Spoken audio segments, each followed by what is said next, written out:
Alexandra Marcora-Naumenko and I'm a pianist and vocal coach based in New York City. In this video, I'm going to give you a little preview of my big series that is called Ornamentations and Cadenzas in Handel's most popular audition arias.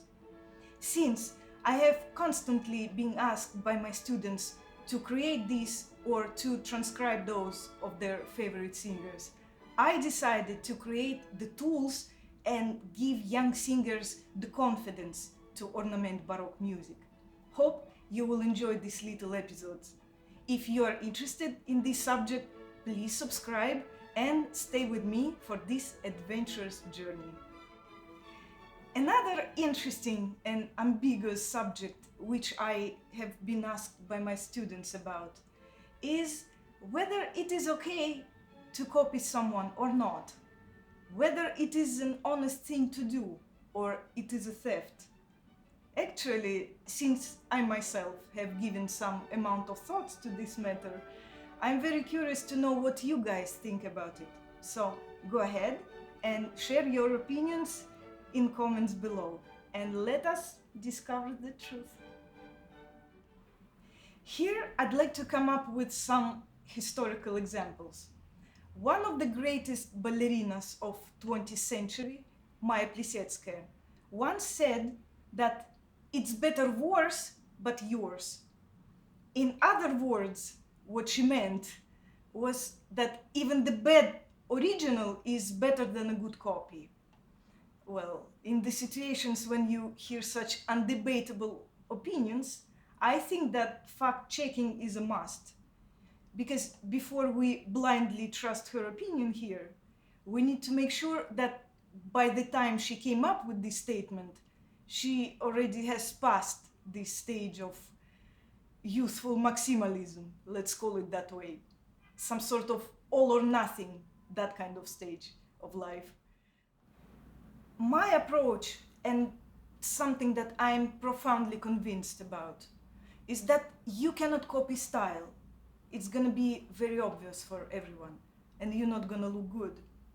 But you can use tools and tricks, and this is a totally different story. Look at the excerpt of Maria Callas singing Casta Diva.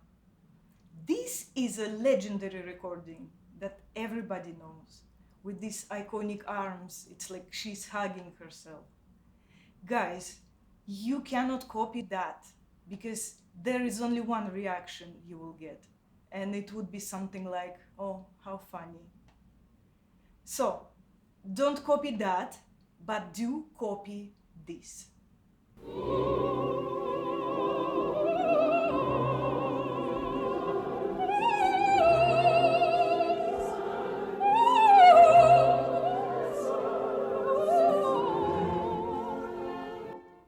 See, this coloratura is an element, a required element, like a jump or spin in figure skating.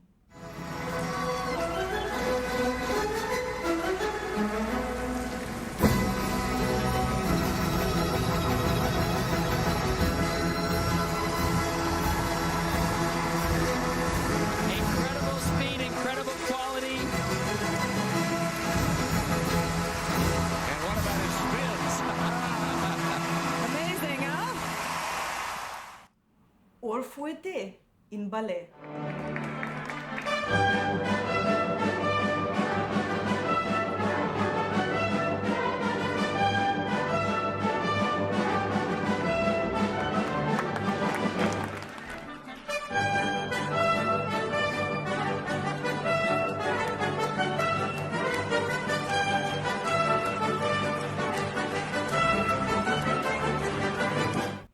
Those required elements must be performed brilliantly.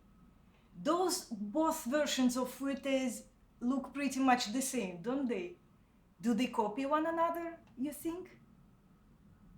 Now look at this. You cad! You dirty swine! I never cared for you, not once. I was always making a fool of you. You bored me stiff. I hated you. It made me sick when I had to let you kiss me. I only did it because you begged me. You hounded me. You drove me crazy. And after you kissed me, I always used to wipe my mouth. Wipe my mouth! Or this. Francesco! Francesco! Francesco!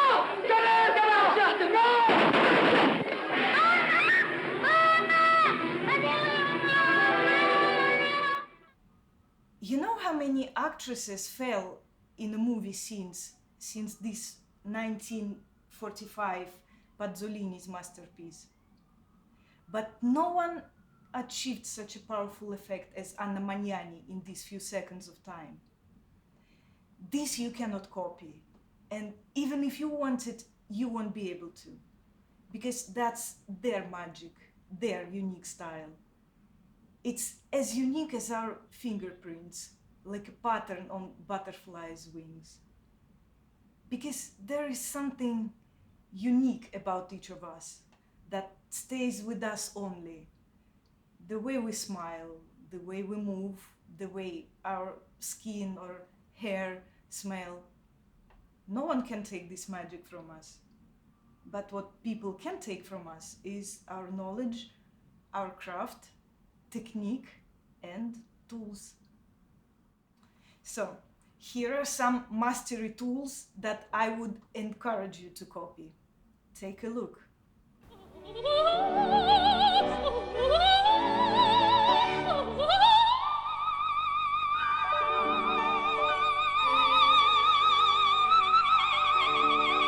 Or this one.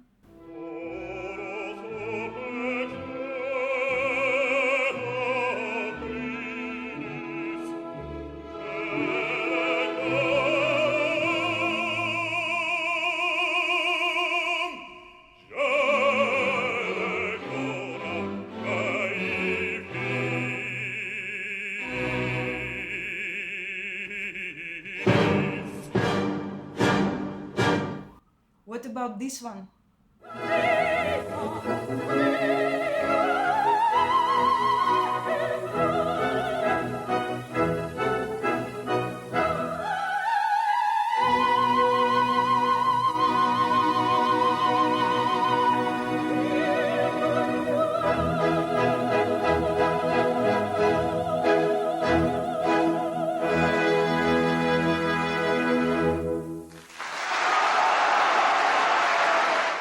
Or maybe this?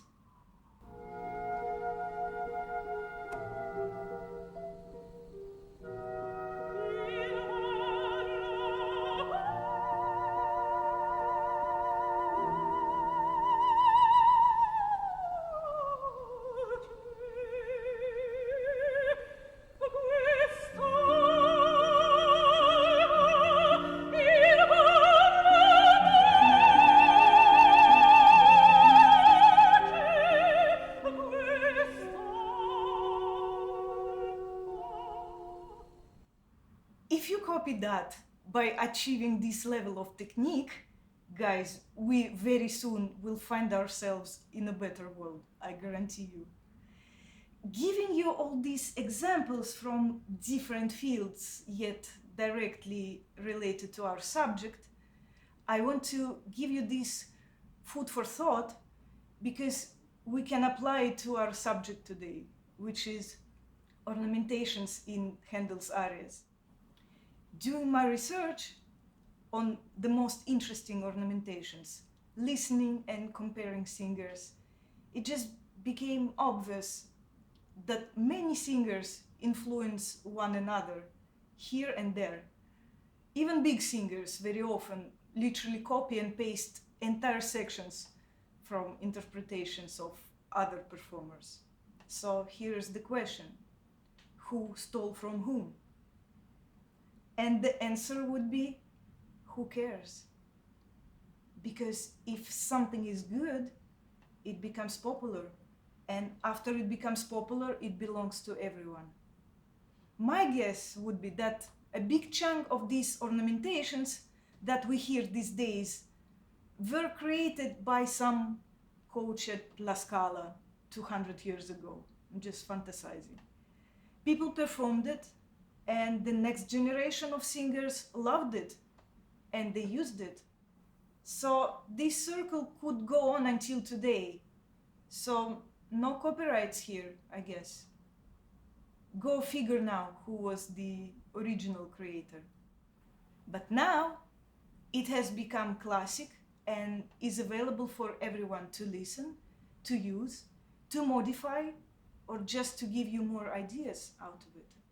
Isn't it great to feel that connection between generations and keep traditions alive while living in a world with limitless opportunities? I think it is. Thumbs up if you enjoyed this video and stay tuned for lots of Handel. Cheers.